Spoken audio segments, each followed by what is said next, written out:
ఆమని మరలా ఇట్లు చెప్పాను. ఓ ముని మరి యొక్క కథ చెప్పుచున్నా వినుడు. పూర్వము తుంగధ్వజుడు అనరాజు ప్రజలను కన్న తండ్రి వలె చూస్తూ రాజ్యపాలన చేస్తూ ఉండెను. ఆ తుంగధ్వజుడు ఒకనాడు అరణ్యానికి పోయి అనేక జంతువుల్ని సంహరించి తిరిగి ఇంటికి వచ్చుచు మార్గములో ఒక మారేడు చెట్టు క్రింద గొల్లలు బంధువులతో కూడుకున్న వారై వ్రతము చేస్తుండగా చూసినను మనోగర్వముచే అక్కడనున్న స్వామికి నమస్కారమైనా చేయకపోయాను. తర్వాత గొల్లలు ప్రసాదము తెచ్చి రాజమందిరం ఉంచి మరలా పూజాస్థలానికి పోయి అందరూ భక్తితో ప్రసాదాన్ని భుజించిరి. రాజు ఆ ప్రసాదాన్ని భుజింపకనే తమ నగరానికి వెళ్ళిపోయాను. అందులకు సత్యనారాయణ స్వామికి రాజుపై ఆగ్రహం వచ్చెను. అందుచేత ఆ రాజు యొక్క నూరుగురు కుమారులు చనిపోయిరి. సకల సంపదలు హరించుకుపోయెను. క్రమముగా దరిద్రము సంభవించను. తర్వాత అనేక కష్టములు సంప్రాప్తమయ్యను. ఇది అంతయో చూచి రాజు తనలో తానెట్ల తలపోసెను. ఆహా, గొల్లలు ఇచ్చినారని నీచముగా మాట్లాడద్దండి.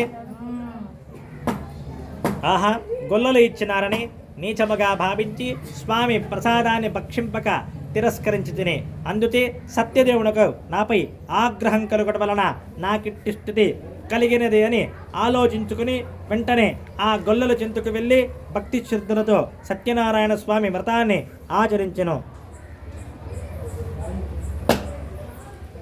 పిదప ఆ రాజు మరల ధనవంతుడై సకల కష్టం నుండి విముక్తి పొందినవాడై పుత్రవంతుడై బ్రతికి ఉన్నంతకాలము సుఖముగా ఉండి అంతిమన స్వర్గలోకానికి పోయిన వాడయ్యను.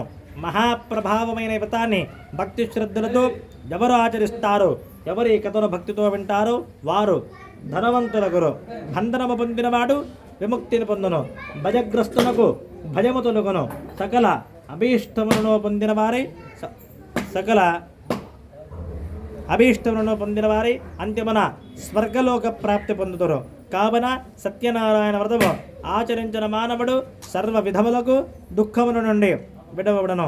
కనుక సత్యనారాయణ వ్రతము చేయవలసిన అవశ్యమును, వ్రత విధానమును, ఆ వ్రతము యొక్క మహత్యమును, అందువలన లభించు ఫలితాలను వివరించుతిని.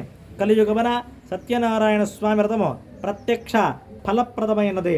కలియుగమున సత్యనారాయణ స్వామిని కొందరు సత్యేశ్వరుడని, కొందరు సత్యనారాయణుడని, కొందరు సత్యదేవుడిని పిలుచుకుంటారు.